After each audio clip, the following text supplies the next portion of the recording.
Welcome to Talking Insights. I'm your host Antonio, and today we have Liviu Micu from Research Executive Bucharest here with us.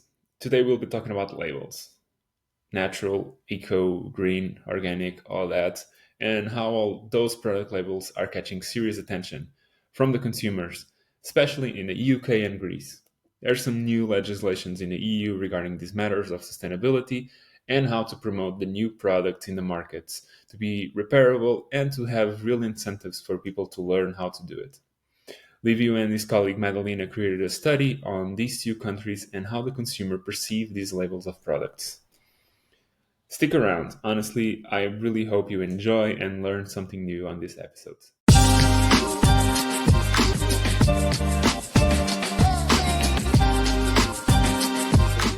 Thank you for being here. Thank you for your study. I saw a bit of the presentation that Madalena gave in Greece, and it was really interesting. I always found fascinating for people to bring sustainability and diversity and a concern with the planet to market research and how to incorporate two terms. My first question would be regarding the consumers, because I know that your paper and your study also mentions and actually talks about consumers in a big way. How do you think that consumers can differentiate between the genuine eco-friendly products and the ones that are just greenwashing techniques? Okay, okay, that is the question. Well, consumers should exercise due diligence, research the products and brands' backgrounds, and find as many sources as possible to confirm the eco-friendly credential of the brand. Who am I kidding? Of course, it doesn't work like that in real life. It's impossible for people to spend days, week to make a decision about each and every product they buy. Unfortunately, this is one of the big issue, the main issue we addressed in our research, and the European Commission tries to address through that directive against greenwashing and misleading product information. I think the best way to help consumers in an ideal world is to be able to access trusted information sources such as I don't know, consumers association, the kind of association that independently buy and test products, uh, to obtain uh, trusted reviews from independent testing and certification organization. And this is one of the things that the directive of the European Union aims to tackle. And you were So mentioning that one of the main drives that you had to create this project was actually the EU directives and how the laws are changing. Is that right? yeah, because we start thinking when happened to read about this new law. I think it was a vote in the European Parliament, just to give an idea how fresh it is. It was discussed for a couple of years, but the vote in the European Parliament was in January this year. And there are some steps until it became. I think it has to be discussed in the Council of the Minister, where we should receive the final approval. And after that, there is a period, I think 2 years, in which each European Union state has to implement this directive into national law. And after that, it will become law within you. That's the general framework as it was presented on the European Parliament side. But it's a very new initiative. But what it did, it specifically tried to tackle this kind of uncertainty around sustainability, eco-friendliness, and stuff like that. They said what this law will do, basically, it will ban it will forbid companies to pretend they are eco-friendly, sustainable, whatever. They have durable products, repairable products, because this is also a very, very murky area without proof. So you cannot say that I'm eco-friendly. Okay, what it does mean, and I suspect the next steps from a regulatory perspective it will be to define the criteria, to define norms and rules for implementing this law. And of course, I suspect at some point there will be law for creating independent certification organization, probably governmental organization. And I suspect that there will be some kind of seal of approval, like you probably heard about the bio certification from the European Union. When you buy a product in the European Union, which has the official bio product seal, it means it's not just talk. It has to pass some to satisfy some condition to be certified as such. So I think it will have a double impact. First, it will help people to have real alternatives when they search for eco-friendly, green, organic stuff like that products. This is one because now there are a lot of companies who claim to do that, but you have no idea if how true these claims are. So big problem. So this law will do that. Just aims to do just that. Okay, if you try to claim such things in the European Union, you have to prove it, and you'll have to pass probably some certification. Probably you'll be given a seal of approval, and you'll be able to promote your eco-friendly credentials. And people could choose products with this eco-friendly stamp, official stamp, with greater trust than they do now.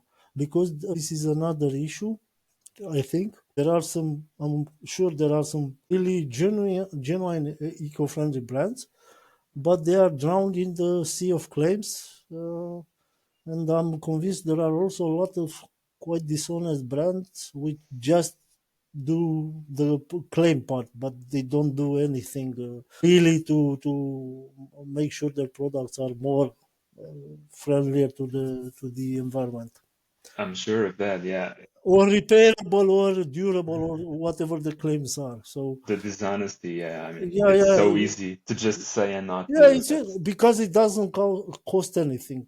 You can yeah, say that nobody picks. There's no impact. Okay, yeah. you can say whatever you want without any repercussion or responsibility. And this law, it's very clear that aims to change that. So I think a good thing it will be the really eco-friendly companies will have a fair chance. Yeah.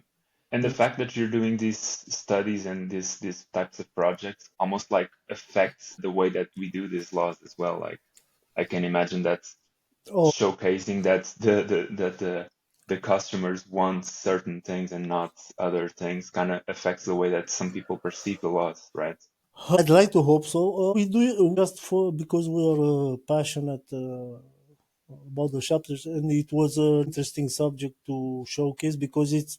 I think you are interested from a business marketing point of view, but we are also buyers. We are consumers, yeah, and we Right. face the same problems. Maybe I did. I suppose you too, and many of our listeners.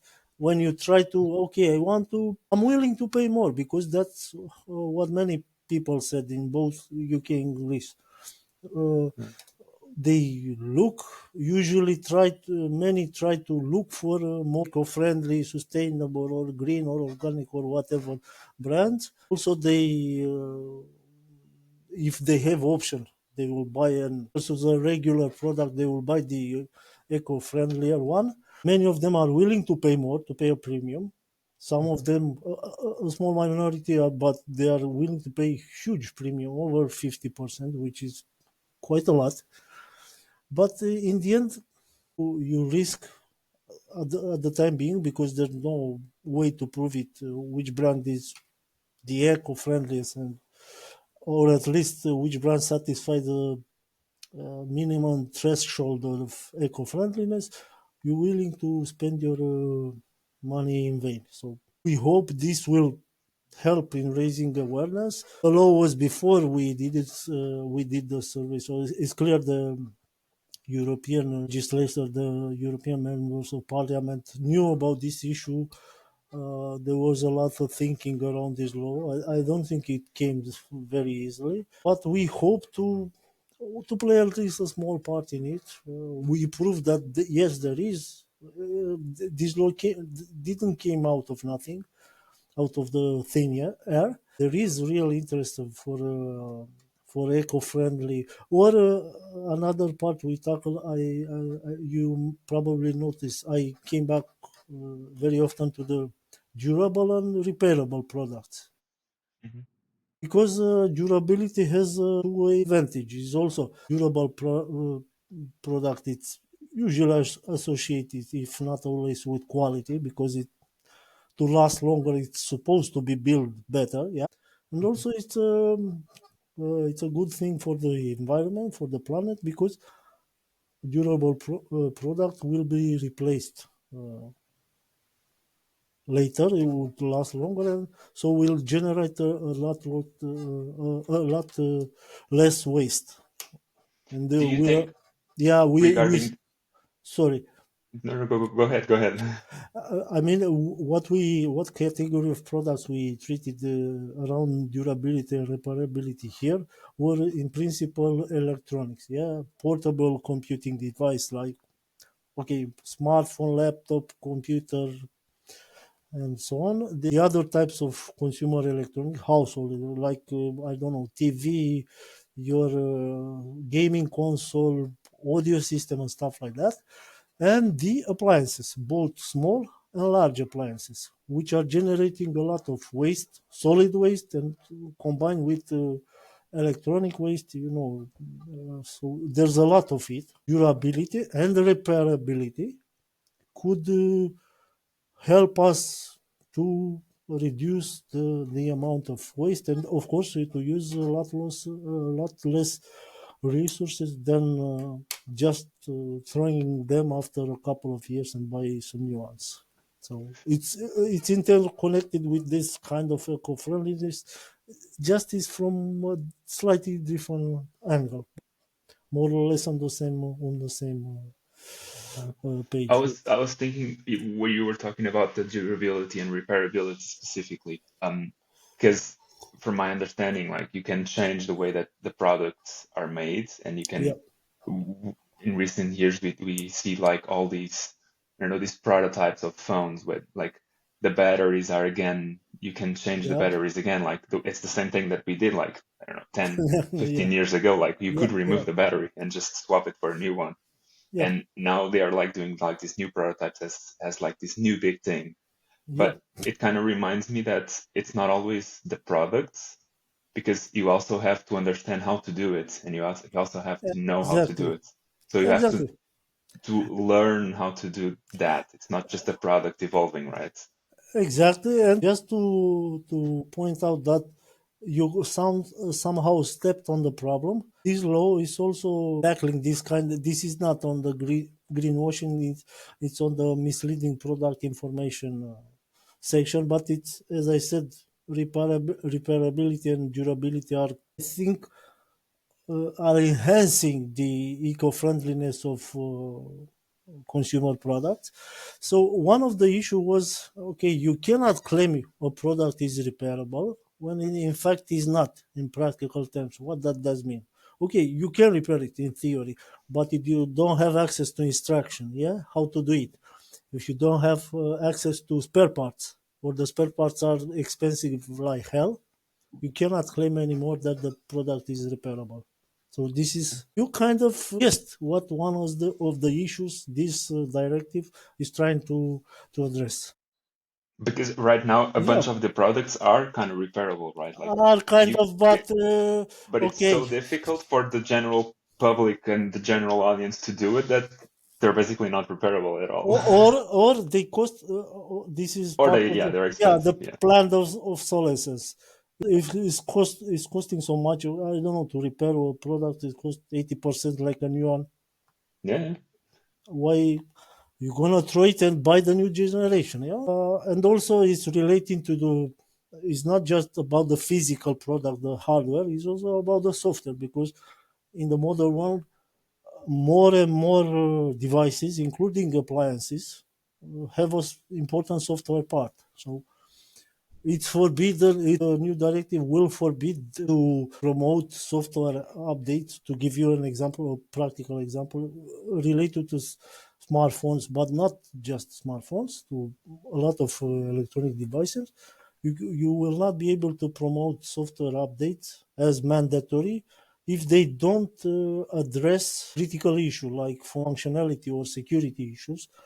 And even more, you will not be able to push software updates that might lead to loss of functionality without notifying the consumers. The famous software updates for the older smartphone, which make them start to crawl. They Yeah. start to work very slowly. You will not be able to do this anymore. This will only be in the EU, right? So Yeah. let's say that I have like, I don't know, like an iPhone or something like that, and Yep. but I bought it here. Yep. Do you think the big companies will eventually, since they already have to apply these laws and these changes to a certain market, they will just do it globally, or it's just too hassle to do it? Hard to say. Maybe in the long term, I hope in the long term, yes, because I suspect it's not just having to deal with two types of basically two lines of the same product, using quite different logistic and software supply chains, which is a pain in the ass for the producers. But also, I suspect the regulators in other parts of the world will be inspired by this law, and that's why we went first with the UK, because we felt it's a very close. It's basically a part of the Europe, but not the EU anymore, Hmm. unfortunately. And it's very, very much influenced by what happens in Europe. We just thought about, okay, just a short thought exercise. What it means for a business from UK, which deals with EU either by selling there or importing products from there, and which uses this type of claims of eco-friendly, repairability, and durability claims. It will be a nightmare if it doesn't prepare from the start, because it risks, if it okay, it's not my problem, it's in you, okay, and that business might find itself after 2 or 3 years, when the law will start to work. Okay, I have some products, some tea, let's say, Hmm. English tea. I say it's organic, green, whatever, this kind of. Okay, and you will try to sell to the EU, and then when the day comes, okay, okay, you have a nice tea. How do you prove this is organic or green or eco-friendly? Uh, Depending on your message, because I say so. Okay, it doesn't work like that anymore in EU. You understand? It's a That's interesting. business. It will be a real business issue. Okay, so what can you do in this? Either give up those claims for the products you sell in EU, if you are for two reasons. There could be two reasons, of course. One, you cannot sustain those claims, so the law does this job, or you are not able to obtain the certification for various reasons. You don't have time, you don't want to waste resources. I don't know. But what do you do with the products you keep selling in UK and other parts of the world? You give up those organic, eco-friendly claims. If you not, you will have two types of packaging, two streams of products, two streams of marketing. So it's an additional hassle. So It, yeah, this law, even for countries around, especially for neighbors or those dealing heavily with EU, either by selling or buying from, there will be real business consequences. And we also talk about, Modelina also talked about a bit at the end of the presentation. It's just, okay, this is not just in theory, okay, to be greener and planet friendly, which is one of the purpose, but it will have real business consequences. So businesses that this kind of claims and product information, which are tackled by this law, should better start prepared because this kind of changes, you cannot change the messaging, the packaging, the stuff overnight. So you have Yeah. to prepare. Although it seems in 2 3 years it's a lot of time, but in business terms is not very much, especially if you don't plan from. And you'll have time to plan ahead and prepare for this You have change, time, right? So yeah. you'll have, If you pay attention, if you don't, yeah. you might have a really nasty surprise. So Yeah. we ask Or a about fine. yeah, we are also ask the UK people what they. This is a couple of questions we ask people from the country. What do they think about this law in general after we presented the summary or one-page summary? If they think in general it will help people to make decisions, more informed decision, and have how should I say, to find products that live to their true expectations about sustainability, environmental impact, climate impact, durability, and repairability. And the overwhelming answer were positive in both Greece and the UK. And then we ask, okay, forget about the general relevance, but for you, do you think Yeah. it will help you to make better decision? You will, in fact, the question was something like, how much would you be likely to trust advertising a product information which complies with such laws, compare with advertising a product information which doesn't follow any rule? And the vast majority says at least somewhat more likely to trust, more than half. In fact, about a third, 2/3, sorry, in both Greece and UK. So it has a real, this kind of law, it has real relevance to people, to consumers. They will appreciate. And the final questions, which were this time a bit different in UK and Greece because it's the different context. In UK, we asked if they thought that the UK government, the authorities should implement a similar law in UK, and the overwhelming majority say yes. And for Okay. Greece, we ask if they think their neighbors, which are dealing a lot with EU, should do the same, implement similar law, and of course they said yes, most of them. So That's it interesting. has real impact, and people appreciate such law because it brings clarity Yeah. And trust, like, and I think trust. Yeah, at the end of the day, the consumers need to trust that brand and to trust yeah, and that what they're saying is true and I can bring. Yeah. and have real alternative because uh, for me it's an issue. I try to make some this kind of choices at some point, and I don't know what to believe because you don't know. You just don't know. It's too much talk. You don't know how much, how real the deeds are behind this all this talk about friendliness, environmental friendliness, and so on, and sustainability, which is. In my view, sustainability is a abused word and more like an empty shell for the time being because we research sustainability for other projects related to food sustainability in particular, and it's kind of an ambitious objective. It's not easy to achieve. It's very Yeah. hard to achieve, but I think those words, like those big words we yeah, use it's in big words, marketing, just big words in they're many just big cases. words. Yeah, Yeah. and The it's a organics, shame. the sustainables, those. Yeah, again, green, eco-friendly, nature-friendly, Yeah. nature neutral. Well, there are a lot of combinations Yeah. which can mean anything and many times means nothing. And as I said, it's a shame for both the consumers because many of them want to make such planet friendlier choices, and also for the companies which are doing genuine efforts in this direction. Of course, Yeah. nobody is perfect, but there are companies who are trying, but they cannot stand above the rest because it's too much noise. What's the final takeaway or key point that you want to everyone listening should take from this conversation? I hope that this kind of laws will spread around the world. And at least they will. I'm egoistical. I live in EU, so I think people blame EU for a lot of things, including the EU bureaucracy. But as you can see, this bureaucracy can be put to good use, and I think this is a very good example of this.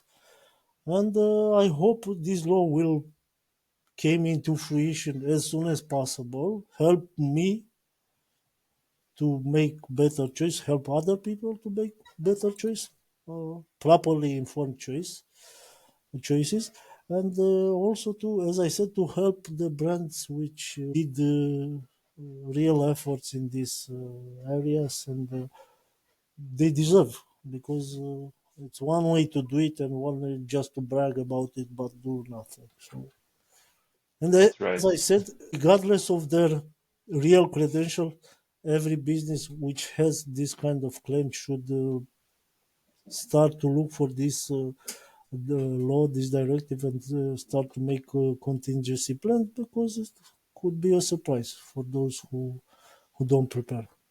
It could be sooner than later. Like people need to start Yeah, preparing. I hope sooner. But even if it's late, if you don't prepare, if you Yeah, do business as usual, it works now. Why bother? It might be the shock of the moment when the time comes. You've seen, probably you've read that even with a lot of preparation, when UK, because we talk about UK separating from the EU, there was a lot of hassle and pain, and how to make things work. Then the separation between EU and UK was very, very painful, even with preparations. This yeah. is not on the same order of magnitude, but could be a big, ugly surprise for those who are not preparing at all. I don't know how many there are, but I suspect there might be some people who say, "Okay, we'll see closer to the Yeah. point Pushing of." with the bellies Yeah, and yeah, see what's we'll wait happened. a bit more. Yeah, we'll wait a bit more. But you know what happens in many such cases when you wait a bit more, and it proves to be too late, and you Yeah. start to panic when the countdown starts. So it's better just to be prepared, and maybe they will reevaluate their strategy. Those who just are making claims but nothing actually, they don't do actually eco-friendly stuff. Maybe they will want to also to start acting, Because the and consumer at the yeah, same time is already more aware of these there are, things. yeah, And I yeah, think, yeah, and they talk quite a bit because this is one of the areas we investigate, which are sources of information, and as you can expect, there is word of mouth, but also the customers want to believe the brands. I think that combined the main sources of information are the primary sources: the producer, the brands themselves, and their sellers. So this is where they look. They don't start to, okay, if you have also somebody who had experience with that type of product or brand, you listen to it. You start looking for I don't know, reviews and stuff like that. But still, the brands and the sellers, so the primary sources of information, the officials, let's say, are the very, very popular sources of information for people who look for, I don't know, how eco-friendly, planet-friendly, climate-neutral, repairable, or durable product or brand is. So people want to trust brands. They don't start with, I don't know, I have to check everything they say. yeah, yeah, yeah. No, that's really It's interesting. good, and this law will make these kind of sources much more credible, because they wouldn't be allowed to exaggerate. Yeah. Well, Let's say, thank okay, euphemistically, exaggerate if not outright lies. So yeah. I think it will be good for consumers and for the market health in general. I think too. Yeah, it's a really important change that needs drastically to be put to practice soon because this needs to change. Something needs to change, and I think this is a really good starting point. Yeah, because in the end, the the regulatory authorities have to step in. It doesn't work by itself. There are always in any domain. I think if you want to maintain some basic quality standards, you have to have clear regulation and authorities which follow and which keep an eye on this, because otherwise They won't do it. risk falling apart, and there are many people losing. As I said, people trying to find what they want, and honest brand which try to do that. It's Thank you very much, Liviu, for this. We're way beyond time now. This was supposed to okay. be a Sorry, but short interview, but no, yeah, it's really important. And I think the when I'm doing this type of interviews and when we're doing these podcasts, we pick always topics that are important and are new to, especially for market research, for the yeah, companies and the brands to have something to think about that's going yeah. to happen sometimes in the near future, sometimes things that are already like happening and they're not even thinking about it. And this is one of those topics. This is one of those laws that the brands, the people, they need to get on track. So thank you very much for your study. Thank you very You, much for creating this and for you're being welcome. here. Our study is available on our website. Well, you have to register to download it, but that's about it. Because the full report of the study, because Madalena did just a short presentation in the time available. It wasn't meant to be something very long and boring presentation. There wasn't time anyway. But there's more information, more detailed information in the report, and you can see, you can get a better idea of what I just try to describe in very broad terms here. Yeah, I'll put the link in the show notes and in the Yeah, description. yeah. And yeah, thank you very much for being here, Liviu. It was really a pleasure. Welcome. You're welcome. It was a pleasure for me to. I think it was obvious. I like the subject, and it was a pleasure to talk to you and also to present it, because I hope people will find it interesting. Yeah. Well, let me just stop. And as always, thank you so much for listening. If you like this episode, don't forget to like and subscribe wherever you get your podcasts. And I will see you in the next one. Bye. You can't know the answer to a question without first asking it. But how do you ask the questions? More importantly, how will people answer them? That is where Question Pro comes in to support you, empowering you to build and deploy amazing experiences that collect clean and useful data. With our powerful online-based, built-for-enterprise survey platform, it is easy to create, collect, and act on your data. Create an impactful survey in minutes from scratch by importing an existing survey, or choose from over 350 ready-made templates that have been vetted by our expert market research professionals. Add as many respondent contacts as you want and share them through multiple distribution methods. Collect offline data and use white-labeled mobile apps to ensure data collection is extensive and up-to-date. Take advantage of our specialized services to manage enterprise projects, as well as the instances where the insights collection is complicated but imperative. Then, leave the rest to Question Pro. Sit back and watch us work magic as the data is analyzed and compartmentalized into functional insights automatically. Create role-based access reports in addition to exporting the data and insights into your proprietary toolset, allowing you to focus on what's most important, making smart decisions. Question Pro, survey software that gets the job done.